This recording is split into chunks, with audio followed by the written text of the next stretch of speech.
Hey guys, P. Ramsey here with Kelley McKay. We're going to talk some HVAC business today, and let's jump right into it. Kelley, how you doing today, buddy? Doing good, man. Had lots of conversations with business owners. Thought we'd talk a little bit about that. How are you doing? I'm doing good too.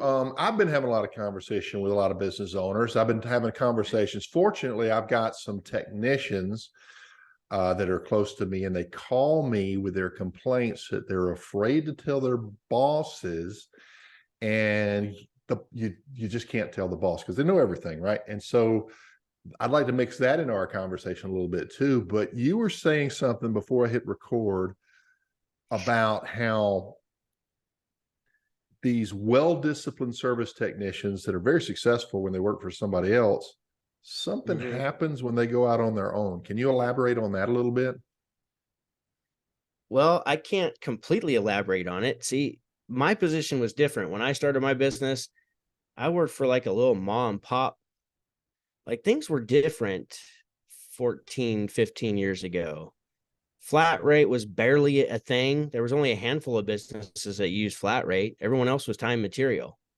Now it's quite the opposite. Like almost everybody's flat rate, right? Right. Um, there were no fancy, sophisticated dispatch softwares. Oh yeah. When I first started, we had like 6 years prior to that, it was like CB radios, but at this point, which we talked about that on a previous episode, but at this point, um, some of these people who are just killer technicians and do a great job at running the service call process have great average tickets, but yet then they go out on their own and all of a sudden that all goes away. I And why is that? I think they for one, they're juggling more things, so their time, I think it's a time crunch issue. So they want to get through that call and then get to the next call and the next call, and because they've got this errand to run and that errand to run and this customer to call back. And so we abandon what used to work for us that made us really great when we started our company. So that's what I've seen several times with different phone conversations throughout the last couple of months. It's funny you should mention that. When I sold my business, I had some personal reasons. I went through a divorce, and it wasn't no fun. Yeah. And anyway, I sold the business to my two best service technicians, and I financed and got them going. And we, at that time, were probably I downsized. I was 14 employees. I was down to probably about 8 at that point. And because we kind of grew too fast, we pulled back a little bit. I don't know if you've been there, but Oh yeah, several so times. I handed it off to them, and I actually had to move because I was hired by a heating and air conditioning manufacturer. They relocated me, and I started selling equipment. And within no time, these guys not only were down to just the two of them, they could barely keep busy. And these were very good technicians who followed the process that I had laid out. But then they just went back to what was comfortable to them, and similar situation. So what is it? What is it that has to be done consistently that allows customers to, continue to be drawn and coming back, to you, in your business? What is that? And I think that's probably what we need to be asking ourselves. And particularly those people that were reaching out to you and asking you, what are you doing differently? I think you said they get in a hurry, they get busy, they don't have time to do all that customer That's what I experience stuff. assume. That's what I assume. And I do think that there's a great deal of people who go into business for themselves who decide that they're going to be a savior. They're going to be a savior. Oh They're going to yeah. save Okay. they're going to save these customers from these scam artists. And Yeah. and Pete and I talked about that too. There is, you know, there's ethical and then there is unethical behavior in our business. And I'm here to tell you, there are several people out there that are acting in unethical ways, period. And I'm not an advocate for that in any way, shape, or form. I am all about charging what you're worth. But I'm also, and I know the idea of business is to make as much money as you can. And I'm all about making money. You know, my slogan or my saying is go make money on my YouTube channel. But, Yeah.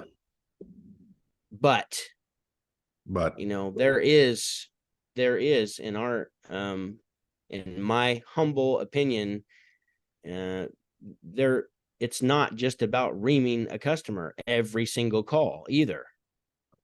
Like yeah, I find it hard to,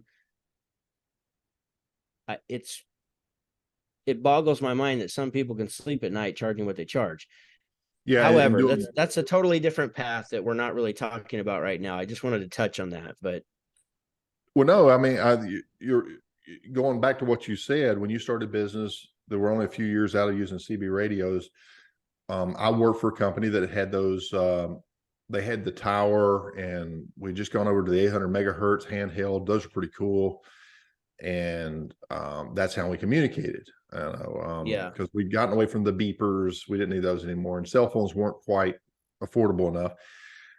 And so, you know, I went through that, but along with that, and I think you've seen the same thing, is we've gone from really, really tight pricing and not understanding as an industry how to properly get what we're worth, how to properly charge. And so we really didn't charge enough.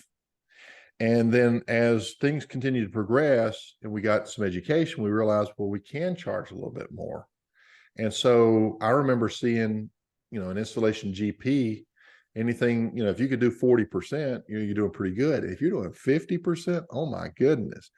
There's companies today that they've gone substantially past that. Let's just say that. I don't want to say that this is the magic number. I think that's a personal decision, and you look at your business and you know what kind of net profits are fair and things of this nature. And I sometimes I question percentage because you know a 60% GP right. for a small company versus a you know a large company, those get into some Perfectly pretty reasonable. Perfectly reasonable. Maybe even a little bit higher right. for a And you small know, company. so but because of those different things. But where I was going was, I'm calling it the swing of the pendulum. We were way over here where we didn't charge enough, and now we're getting way over here where some people are using a motivator called greed, selfishness, and maybe inspired by you know so these gurus of the world, and not necessarily just in HVAC because there's very few, but there's a few. But outside, you need to quit working and you need to do this and law of attraction. I mean, you run a business. Is it work or is it work? You know, and you lived in a community and you've had customers run up to you, and I don't know if you ever had this. My heat and air man hugged me at the restaurant.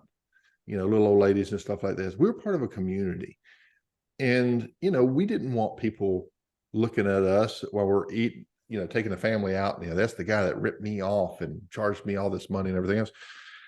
They may think that in their ignorance, so be it, but that's their ignorance. Yeah, But even if you're reasonably priced, they may even if you're think that. reasonable price, yeah. But But still, the point is, um, I think we've gone out of balance. A lot of people have, and you know, not the entire industry by any stretch, but these example setters and things like this. I recently, I shared with you offline. I'm not going to say any names or anything like that. Looking at a service ticket for what um, some of these service guys were charging, and I quite honestly, I couldn't justify it. I just couldn't see it. It just felt like it was not. It was too much. You know, what is that balancing point where you're like, wow, this is really good money. I'm comfortable with this. I can stop. You know, upping that ante and trying to get everything I can from. It doesn't have to be a little old lady on a fixed income who doesn't know any better and is overpaying you. That's really bad. But all people deserve the consideration of honesty, your integrity, and then not just charging this amount, but stepping in and delivering and slowing down and giving that personal attention, asking the questions, listening to them, making them feel good about it, making sure they're happy with everything, right? In leaving, knowing I did a good, I made good money, but I did a good job. And that customer's better because I was there. And so I'll get off my soapbox there a little bit, but I just hate deceit. I'm all about making more money too. My thing Oh, is, me too. That's what I wanted to just clarify is like I have conversations about making more money with business owners. I don't know, 10 times a month minimum. Right. Yeah. 10 times a month minimum. Because I'm all about it. We have to make more money. I'm literally just saying there's also supply and demand. And I understand supply and demand at a basic level, at least. And so, but that's not even what we're talking about. It's not even that. It's just literally like, if you've got $10 of material and you spend an hour doing something, does it justify a $2,500 ticket? The answer is no. Period. I know, it's crazy. And so anybody who feels good about doing that, I feel like they're probably, I don't know. Not even going to say, I don't know. Because I was listening to just the beginning of a podcast earlier today, and they were talking about how I feel like, and I've always felt this way too, and I'm sure you do too, Pete, is that the people who wind up like being, if they're really great technicians and they really care about what they do and they enjoy their job, they take care of the customer, they're very polite, friendly, whatever. They don't lie, cheat, and steal. They're the salt of the earth people. Like they're just down to earth. That's part of the reason what gets us in trouble on the other end of the spectrum of not charging enough is we want to be a savior. Yeah. Yeah. We want to be a savior to these people. Self-sacrificing for the sake of others. Yes. Yes.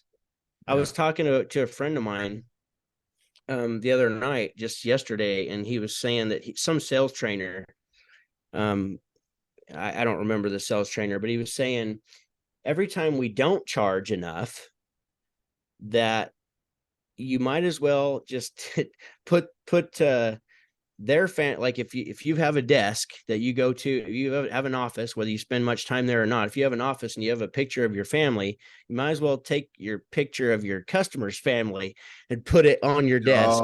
If you're not going to charge enough, because you're putting your customer's family above your own, which we should not be doing. Yeah. So we're only saying is that all we're talking about here is just being ethical. That's all. In a very similar I guess word. Is that? Yeah, no, ethical and equitable equality. Does that make sense? I've always called it a fair exchange. Yeah. You have to make a profit, and it should be, like HVAC spells wealth, right? Ron Smith says 25%. Well, I think 25% is very, very admirable. And if you run your business right, I know people that do it. And depending on even your market, plus 10, maybe even a little bit more. Sure. But you have 45 or 50 or 60% net profit in our with the cost of our materials and the cost of our I don't know. I understand with business, this is why this is such a touchy subject, because it is a business, and the business's sheer reason for existing is to produce a profit for the owner and the shareholders. Right. And their team. So that third party, obviously, we're taking care of this customer. We're doing right by them, but we're taking care of ourselves and our company and our expenses as well. And a lot of us are leaving the employees out. Can't do that anymore because they're hard to come by, and they're demanding to have their cut too. But then that can get out of balance. So what we're trying to do is establish this balanced system where everybody is taken care of. And, ultimately the customer's going to have to pay for this, sure, but, not ripping off. And there's a lot of money that's coming into our industry right now from investors and everything else. And some of this is good, but some of this is, they've got a lot of money behind them. And I saw this a lot in South Florida when I was down there. We had these businesses that they built their whole business around a new customer acquisition campaign, bring this person in, get all the money you can out of them, discard them, and move on to the next one. Because the rate at which people were moving to South Florida was, it was like thousands a day. It was just like coming in, because that was where everything was going. But guess what happened to those companies after a period of time? That reputation would catch up to them, and they went under. And so, yeah, we want to we got to take care of ourselves. We don't want to be self-sacrificing just because we have good hearts. And I know, I don't know about you, or I can't speak for you. I do know about you. You're too modest to say anything different, but I won't work with people that are greedy and selfish and they're all about that money. Yeah, no, I don't. And I have a soft spot for the people like what you said, that are salt of the earth and they don't charge enough. So like, though, I'm telling you, you need to charge more. And over here, I'm just like, you know what? We don't share values. I just rather work with somebody that they want to do well for themselves, provide for their families. And they want to retire. They want to have what, and they deserve to. It's yes. So, yeah, we're totally on the same page. It's just yeah, I don't know. Like, think of like this, okay? Like, Bernie Madoff, right? Bernie Madoff. I was reading some book. I want to say it was The Psychology of Money. Who wrote that? It's on my shelf over there. It wasn't me. Morgan Housel, The Psychology of Money. That's a really interesting book, and it's a quick read, but it's a good book to just learn how people think about money. And I think in that book, he was talking about Bernie Madoff. So he's the Ponzi scheme guy, right? Right. He was robbing Peter to pay Paul. He was continued to bring new people in, just like you said, bring new people in. Then they would give a little bit of rations to the people who had already given money to make them think that their funds are growing. And he was a matchmaker. Like, he had a legitimate business as a matchmaker. He matched people who wanted to purchase stock to investors who had money to purchase stock, or just to purchase whatever they're purchasing. I think it was stock. And so he was a matchmaker, and his company, a legitimate business, made like $50 million a year. Yeah. Right? Before he started this scheme. And so for some people, there is no switch. There is no enough is enough switch. And it always gets them in trouble, or, it will be the downside of them. And so I think that's kind of what we're talking about. If you're to a point where like enough is not enough, I don't know. I'll have to revisit that part of the book and read what Morgan has to say about that. It's greed. If you look at these major investment groups, some of the tactics that they're utilizing, this is high end BlackRock and some of these really big investment groups, and these private ones as well. They go in and they do some really shady stuff. They manipulate the markets. They feed these different media platforms to hype up like cryptos. And we've heard about the recent thing with FTX or whatever that crypto guy was down in the Bahamas. That there's a lot of shady stuff that goes on out there. And there's front men. These guys like him. He's a fall guy. There's a lot of money behind that. And all it is greed, and it's more and more and more. And the system is really at risk right now of, collapsing. And the beauty of, the sun will come up the next day. Things won't be the same. We won't have the same advantages. But guys like us, heating and air guys, will still be here, and we'll still have an opportunity. And all these private investors, or I shouldn't say private investors, let's just say all the money that's trying to come in and, for, get return on their investments. Some of them will do okay. A lot of them won't, but who's got the skill set, is you've got integrity, you take care of people, people can see that, you're going to be okay. You're going to be able to continue forward if you communicate that honesty and that integrity. If it's because a lot of times we just assume people can see us, hey, they can see I'm a good guy, they should trust me, but we don't know how to communicate it. And so we can't seem to close the deal. We can't seem to get what we're worth. And that's something that, Kelley or myself can help you with, but that's just because we think like technicians and not like, marketing types. Yeah. And Yeah. Investors. We don't think like investors. We think like technicians. So, I mean, to a certain degree, and that's not the word, it's not investors. But I know what you're saying, and hopefully everybody understands like what we're saying. Yeah, it's like it's let's call it window shop curb appeal, right? Should I go into that shop and do business there, or it's like looking at McDonald's. I've done no research on what brought all the companies that want to purchase all these companies. I've done no research on this. Yeah. My first thought is that it's because, and I'm completely ignorant in this, but is that it's an essential business, and a lot of people took a huge hit because they own restaurants or places that, that were non-essential. So hotels, for instance, they found that there was a way that their wealth could be tampered with or sacrificed, or not sacrificed. I don't know what the word is, and so they're looking for other businesses to invest in because that would be essential. And it just happens that heating and air conditioning is a good business.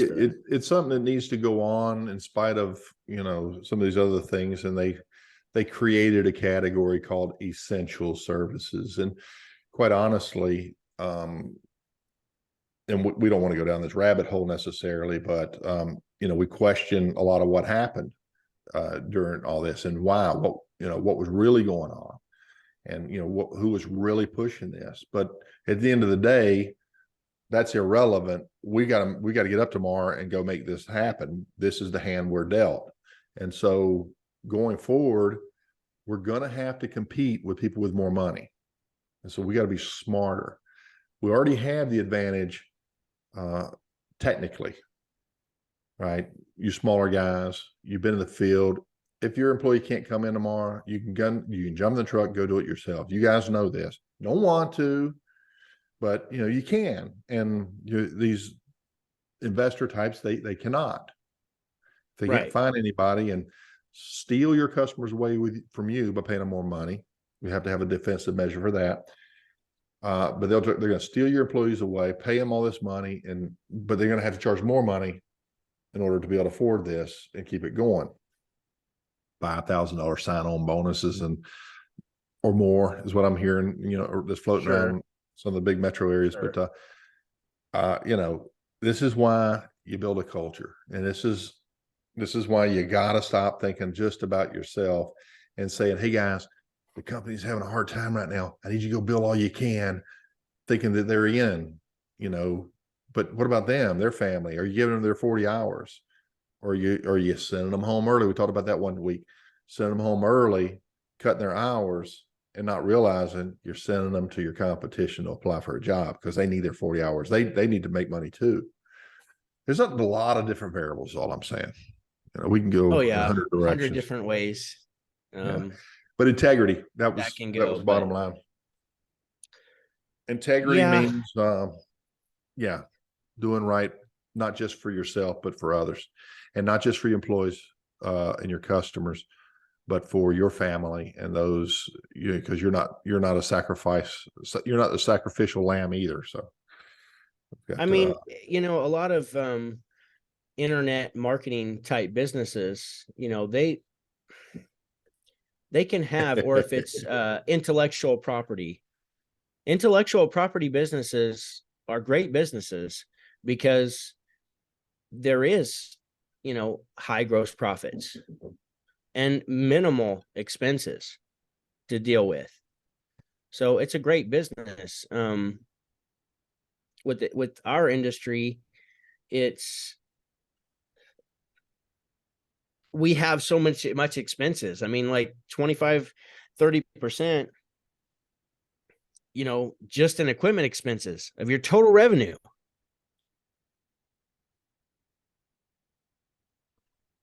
Yeah. With material and parts and your equipment, like that's a huge chunk of money just to be able to deliver the service. Of course, if you've negotiated prices at your supply house, don't let your suppliers, hate to tell everybody or burst your bubble, if your suppliers say, nope, everybody gets the same price, they're completely full of shit. It is 100% negotiable, and the people who negotiate get better pricing than you. I've got something. I won't say names or anything like this. My last year in business, I ended up going to work for a company for one of the manufacturers that was my primary line of equipment. Yeah. As part of my studies, they sent me to their corporate offices, and I had to understand how to go into their computer system and pull account information. I had access, so I looked at my old business and I could see the actual margins that the manufacturer made off of my business that year. And would you be surprised to know, Kelley, that they made as much money off of my business as I did? Manufacturer made that's much never money what off I of my was business. told. What I was told is they're not going to tell you that. They operate off extremely slim margins, and there's hardly anything left every single year.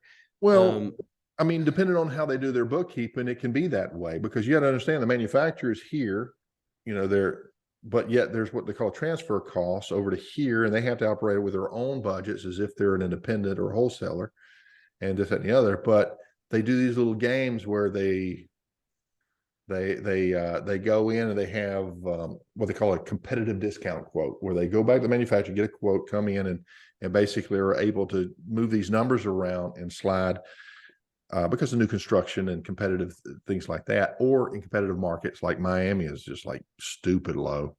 But it was amazing to me to see how the pricing changed from market to market for equipment. And it is what it is. They're playing the hand they're dealt. We can't attack them for not wanting to be profitable, but sometimes when you're honest, we project that honesty onto dishonest or less scrupulous individuals and assume that they are being honest back with us, or being, sincere or whatnot, whatever the situation is. But it's not what it appears to be. So a lot of companies are making great money off of your business. We talked about this before. This is one of my pet peeves. I know it's one of Kelley's. While good marketing, especially digital marketing companies, are important, there's all these, we provide more leads, this, that, and the other. And you look at the money that they're charging and that you, the business owner, are paying for outside of ad spend. Ad spend is ad spend. Yeah. This is a great topic. Let's hammer this. Well, that sounds like a good segue. Why don't you break out your hammer first, and then I'll come in and see if there's anything left to hit. I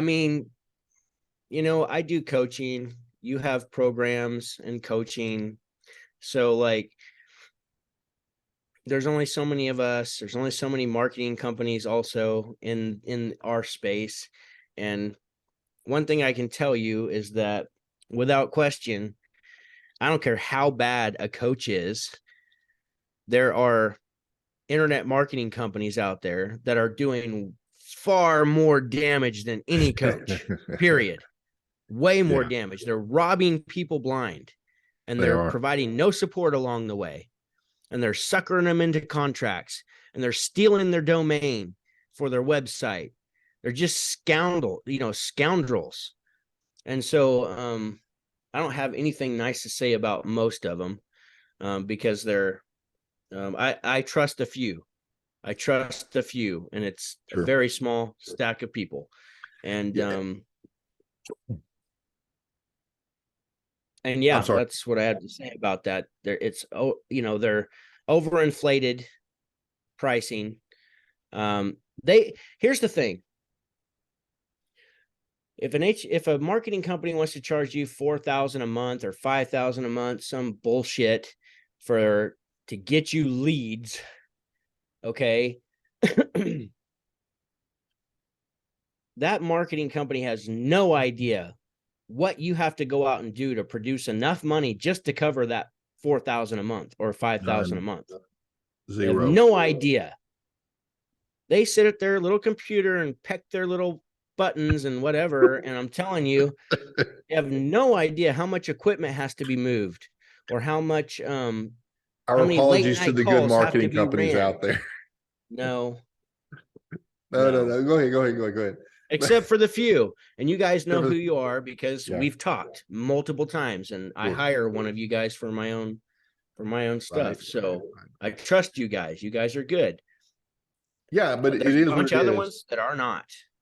So there's so many variables in this, and if you look at what you would pay for, let's say, Kelley or my services versus a digital marketer services, that is not one of the good ones. Let's just say one of the evil ones, one of the bad guys.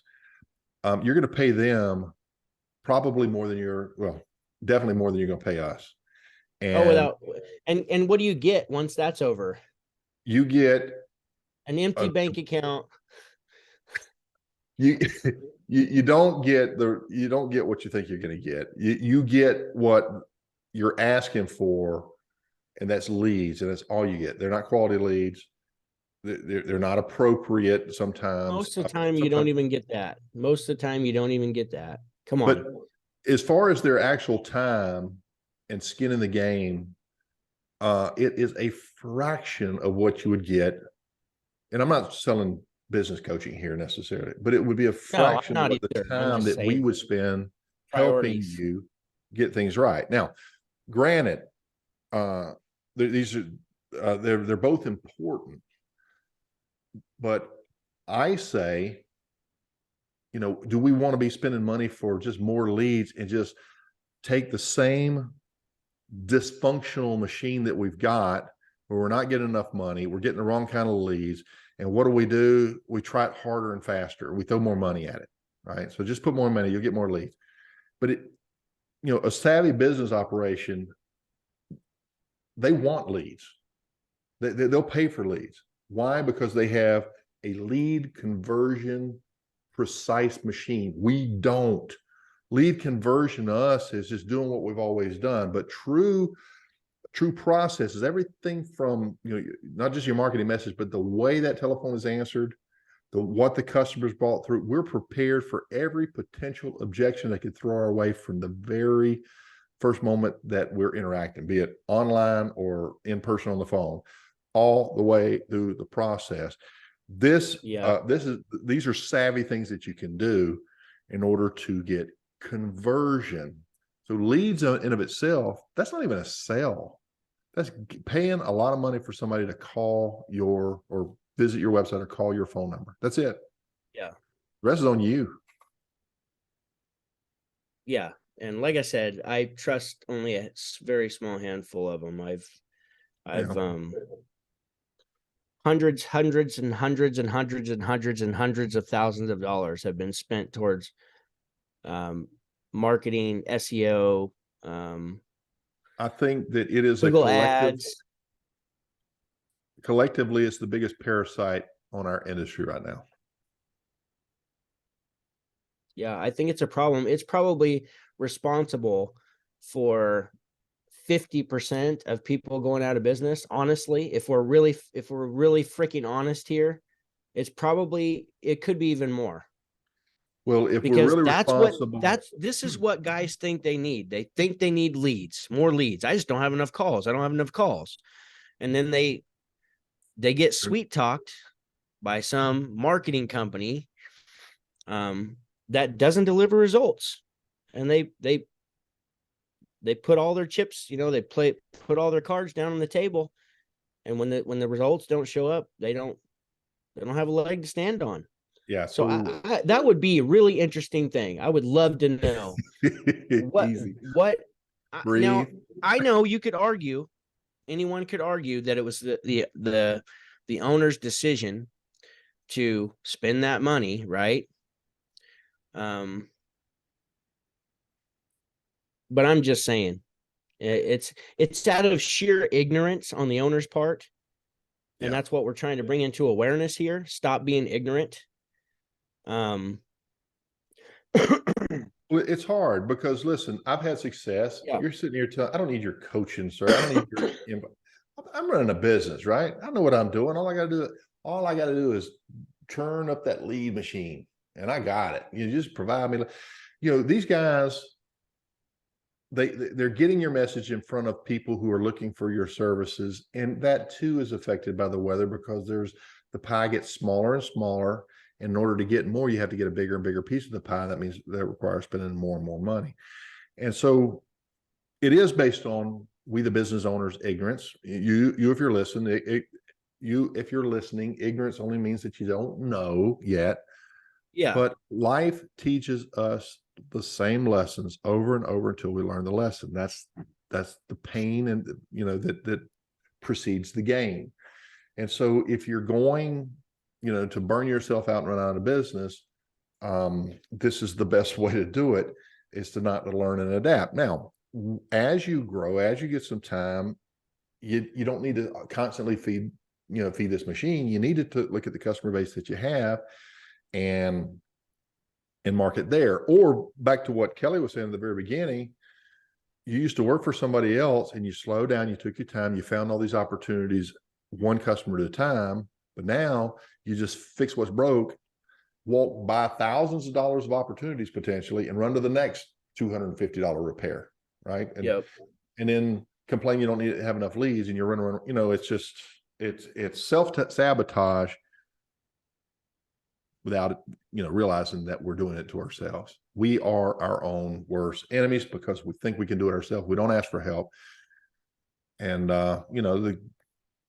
the digital marketer or the slick salesperson of whatever industry that supports us, they're all looking to offer their best service and make the most profits off of you, just like you're trying to do with your customers. And sometimes we just have to, be responsible for ourselves and do a little homework, take some of this on our own. How many of you do your own marketing internally?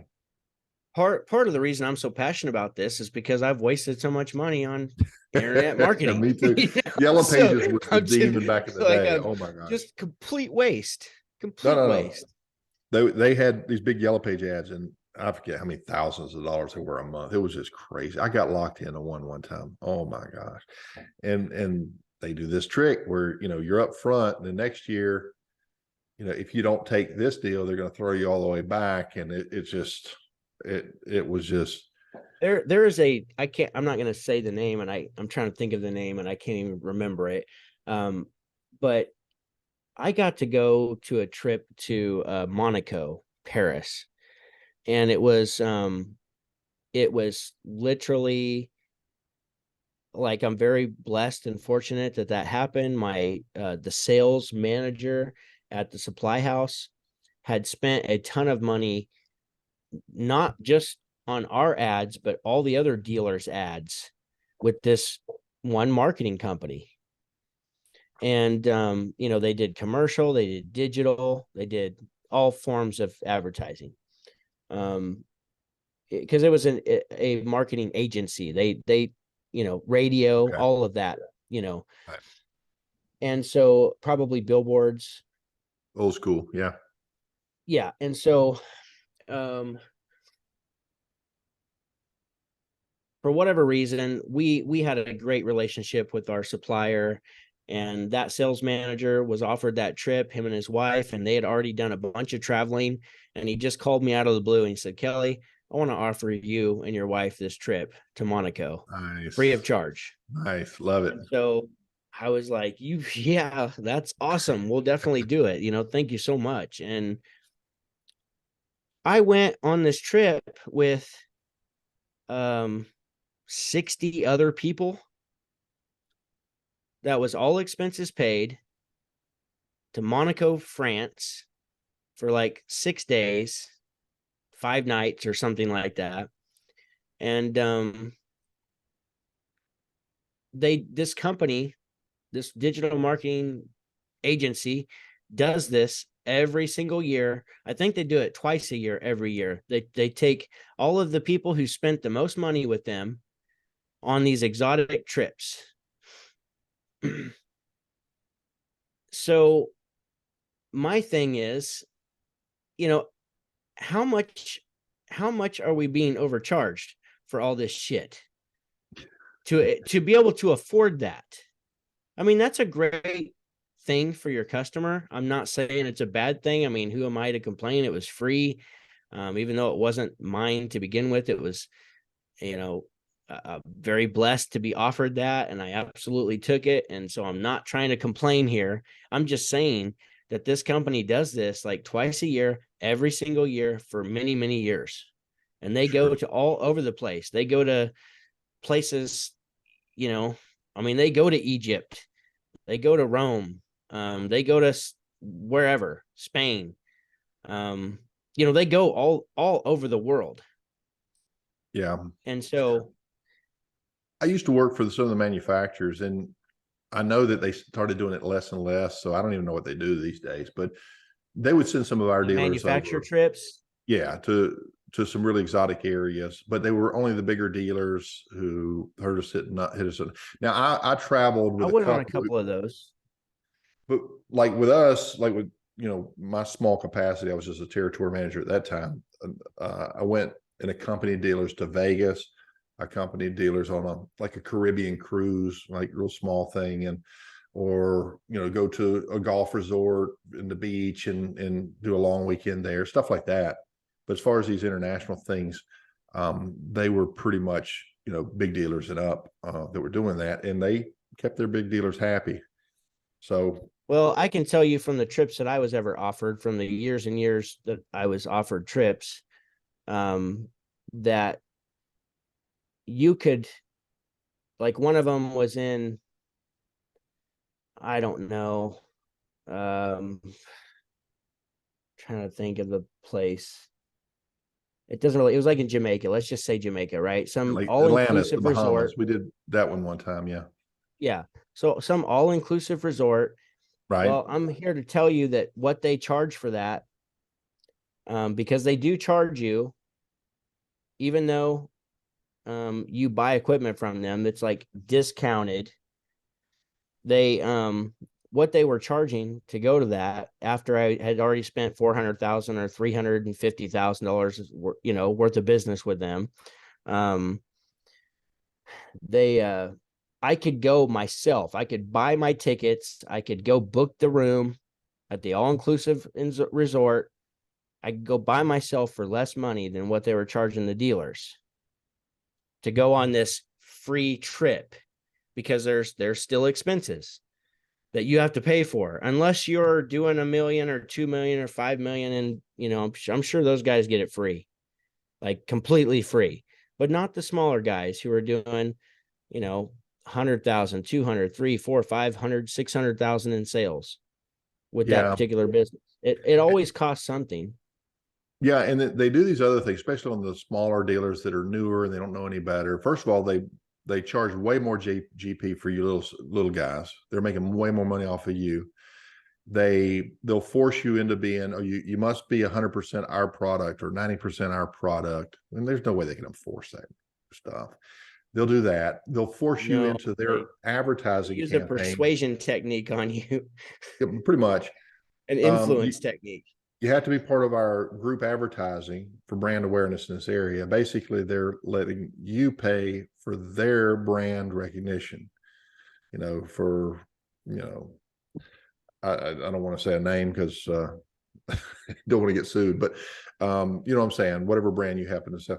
So that kind of stuff goes on too. And it's a little different when you're dealing with wholesalers, but when you're doing than factory direct. So, but there's a lot of similarities there. But the point is that the savvy dealers will come back and say, nope, don't give me the trip. I want you to apply that discount directly to my pricing this year. And, you know, that's what initiates some of these. That's because they can take 3 trips for what they charge for the damn trip. After you spent hundreds and hundreds of thousands of dollars with them. It's a joke.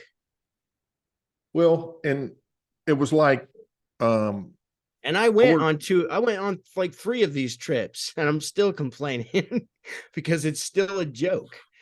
We had one. You pay for it. You'll know who I'm talking about on this if I say so. I worked for this company, and we bring on a new dealer, pretty big.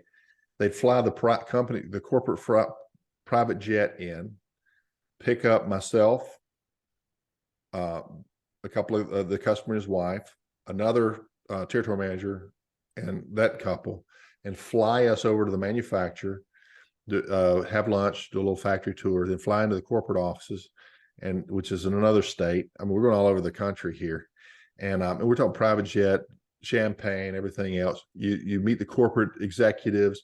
They take you out to dinner, do an overnight, do a little P&D, product development, and just all this other stuff, and then send you back. Basically, private jet, going around doing all this other, and it's a really cool experience. Don't get me wrong, but the loyalty that gets, I think it was like $10,000 a head is what they say it costs them to do it. I don't know what it actually costs, but that's the kind of stuff that is done, and it's really smart because you get some simple, humble contractors that have probably never even flown first class, because why? If I can fly coach, it's just, doesn't matter to me.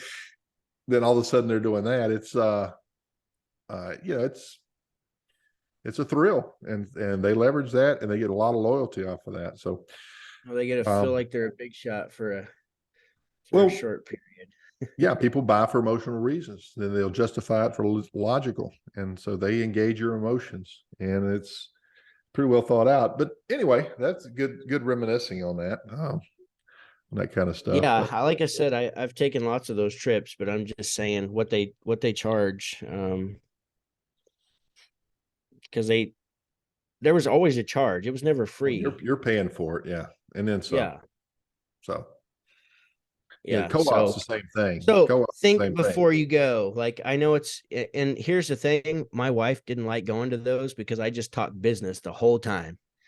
I had fun because it was a bunch of with a bunch of business owners, but she didn't care for me just talking business the whole time. So it was never fun to her. So, we did. I just stopped going. I stopped going because, we just went on our own trips. But it's nice, especially if like you go to one of the local resorts and they have training that's built into it. You do the breakout sessions and you meet other dealers and you hang out. So there's definitely an upside, and you want to be part of a lot of that stuff. But just don't forget who you are and what's really important, and why you do what you do. It's like Kelley said, hang your family on your visor. A photo of your family on your visor, and you look at that every morning, before you go in that customer and they're asking you for I'm on a fixed income, can you give a discount?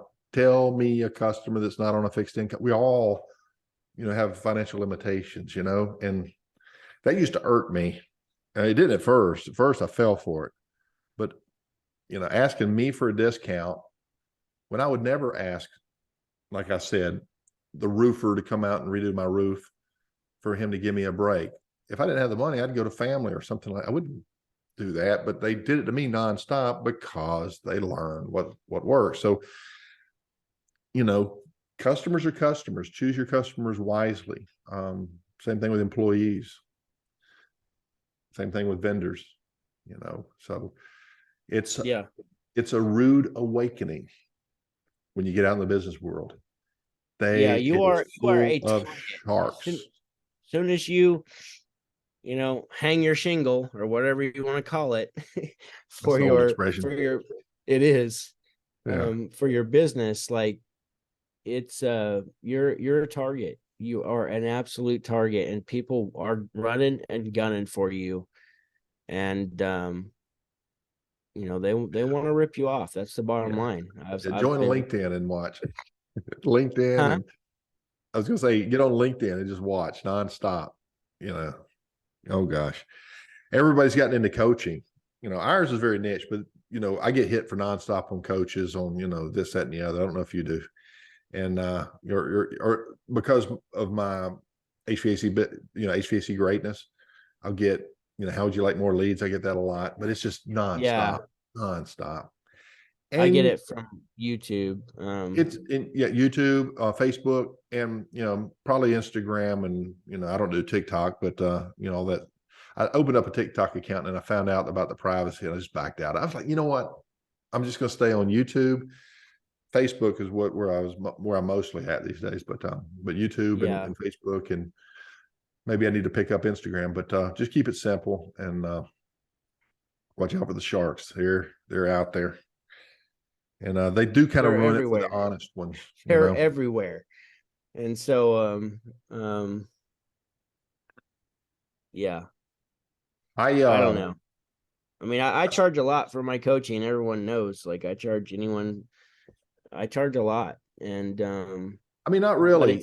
it's not even 10%. It's not even 10% of what I've paid to collect the information that you're going to get. Well, I was going to say it's probably not 10% of what you're going to get back out of it.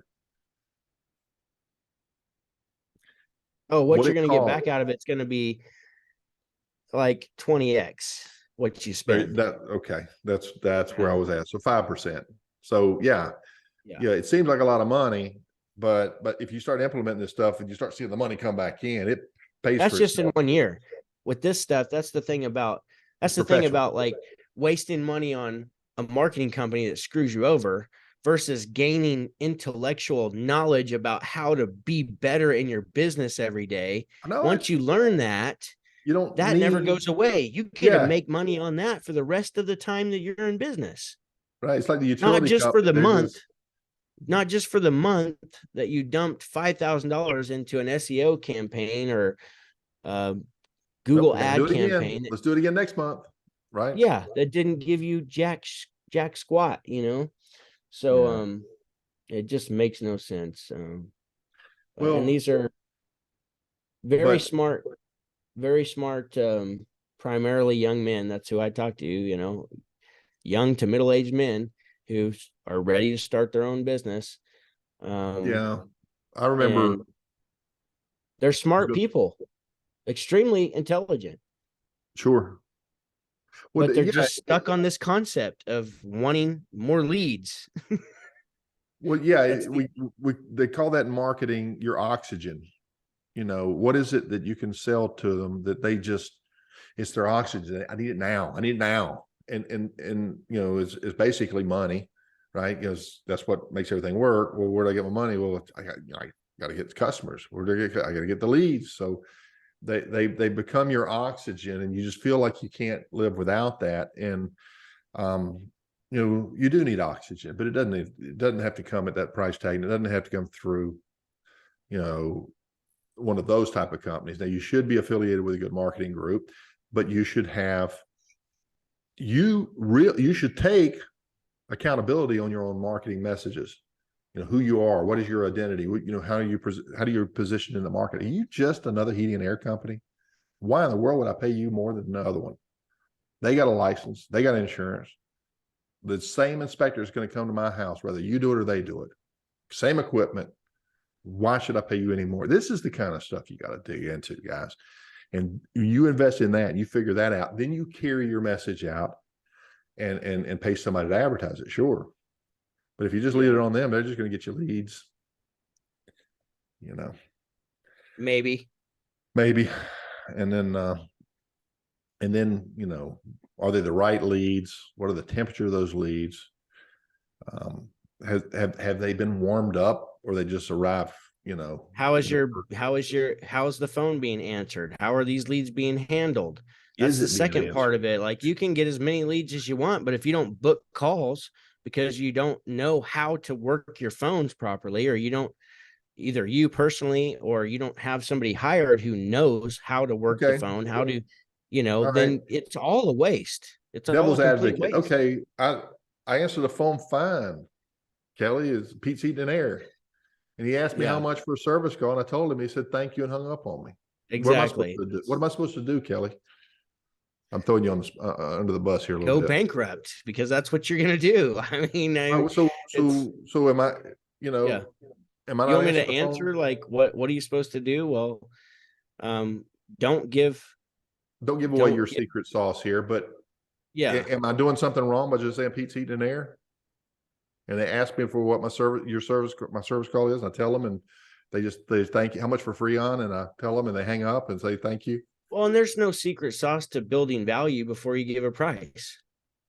Right. Don't you test drive a car? Well, I mean, the price, I guess, of a car before you test drive it typically, but Right. you got to build some value. You can't just mouth off prices. And because how many times does that happen during the summer? And people say, okay, well, I'll call back in a little bit. Let me Yeah. talk to my husband. I'll call Right. back. Let me talk to my wife. I'll call back, whatever. Like you're Yeah. just But every single phone call that comes to your business, you paid for. right. And You paid so, for one way, shape, or form or another. all right, hold that thought, because I love that. Let's say you ran an advertising campaign and you spent $1,000 and 5 people called you. So that's how much per lead? $200, right? 2, 4, 6, 8, $1,000. And one of them calls you up and says, yeah, what do you charge for a service call? And you go, $120. And they go, thank you. It just cost you $200. Yeah. It just cost you $200. The next one calls you up. Hey, how much you charge for Freon? Oh, we don't give estimates over the phone. Okay, thank you. There's another $200. The point is, yeah, you're going to have to build value for sure. But if customers are calling you with the intention of asking you a disqualifying question, you have to structure your answering process in a way that you don't allow them to disqualify you. You get into that house, and you think these things through. And these are the things we don't think about. And that's why I'm saying devil advocate. So I'm not thinking about this kind of stuff. I'm thinking about, do you want me or not? Well, maybe Yeah. I do, Oh, maybe I yeah. don't. And then to Kelley's point, if you don't build the value, they're not going to invest in you. Absolutely And not. there's other ways, Definitely people other ways. buy the old saying that people buy from people they like. So you get to know them on the phone. I mean, it's simple. It's not hard to do. But stop just giving the answer like right on the spot and then having them, Oh, that's hard to okay, well, do. I'll call you back if I need you. Okay, well, I'm going to check out some other companies first. And if I can't get anybody out, I'll call you back. Like, Yeah. Or have you they'll ever say whatever you ever had this one, Kelley? Hey, I called 2 other companies and I'm calling you. First one gets here, gets the work. oh, yeah. Yeah. I used to get, oh man, the gall of some of these people, and I Yeah. it took me a while, but I created a blacklist of people that if they ever called back, we wouldn't go out. Yep. And because you Oh, can't do yeah. business with everybody. But We had lots of people that we weren't going to do business for because they didn't pay their bill, or they were jerks, whatever. so Kelley, as we wind down, I think we're getting close to our hour. Yeah. Let me apologize on both of our behalfs for talking a little bit on the negative side, but we really needs to be talked about. But Kelley had a long day, I had a long day, and we were kind of talking about some stuff that was pissing both of us off. And then we had this call. So we apologize to you guys, because there's the good times too, right? But we just you got to be careful and protect yourself from this stuff. And Kelley's been burned. I've been burnt. We've got years between the two of us. I don't know how many years we've got, but too many. I've And been burned way too many times. Like I was that young, hungry, ambitious, sure, gullible, naive. gullible, Like naive. I'm from a little bitty Midwest town, of less than 1,500 people that I grew up in, Wow. from kindergarten to graduation. That's 10 miles away from where I live now. So everybody knew everybody. Like there's a certain amount of honesty that I was raised to be honest. Because when I lied when I was a kid, I got my ass whipped, and so I learned not to lie. And so it's hard to believe that there's so many distrustful scoundrels out there that prey on your vulnerability, your naivety, or what naivety. as well as your Your customer base in the form of your competition, and They that's just just going to make prey it on that you. much tougher for you. Yeah, yeah. So And so it's you from are all an angles. absolute target. Yep. Amen. And you're Amen. just, if you started your business when you went from an honest with person with integrity who takes care of their customers, that's what you believe in, that's one of your values, then it's hard to stomach somebody doing the exact opposite to you in business. It's hard to fathom in the beginning, but they're out there, they're everywhere. And I hate to be negative and I hate to be this, because this is not who I am. I'm Tough just love, baby. warning. Tough love. I'm just warning the people out there who were just like me, who were just young business owners who didn't know any better. And how could it be that these people out here just prey on your inexperience and your kindness? But they're everywhere. They're absolute everywhere, and they're worthless. And now it's worse than ever, because now it's not just the people surrounding you at the little marketing stations or what. No, now it's global because of the internet. You can Yeah. hire anybody to help you with your advertising. Well, And don't be think for a careful. second that that just multiplies the possibility of getting screwed over. So Yeah, I'm just saying, I got you lots better of get stories. multiple people that you talk to make sure you're safe before you hire a company that you haven't done worked with before, or no, don't trust them. Don't trust them. So yeah, I think the main point, guys, is learn from other people's mistakes. This is why having, being a part of a group, or working with a mentor, or whatever, you need that extra perspective, because you're going to make mistakes. And so having that information, being informed, is helpful. And the change of perspective mentally, like Kelley was talking about your relationship with money, the book, but sometimes, we think that having too much money makes us evil or whatever. So we've got to fix that. So mindset, which Kelley loves just as much as I do, mindset training is really important in gaining a healthy perspective, balanced, and being able to see things for what they truly are will really give you a great advantage in a world full of so much disadvantage. Would be my final thought. Did you have a final thought, Kelley? No, I think I said it. I think I said it already. I'm sorry, bro. No, I just want to, man, I've been screwed over. And I know other people have been screwed over, and I just don't want that to happen to people out there. It just shouldn't be happening. And people should be thrown in prison for that shit.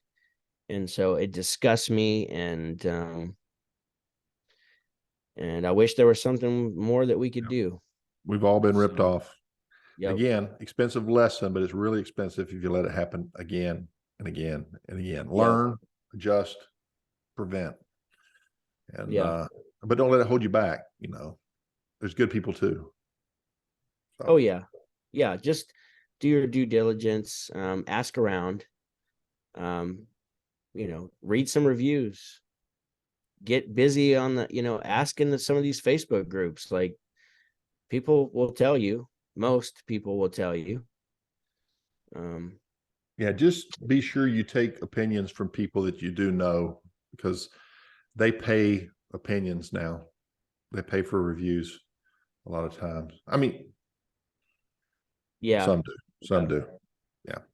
All right. Well, Yeah, well, that's Kelley, another crooked thing that's out there, right? oh yeah, So it's a crooked world out there. So it is, can't but save everybody, but hopefully anyone listening that you just be a little, step with a little more precaution the next time you decide to sign up for something that could cost you dearly. So sure, sure. yep.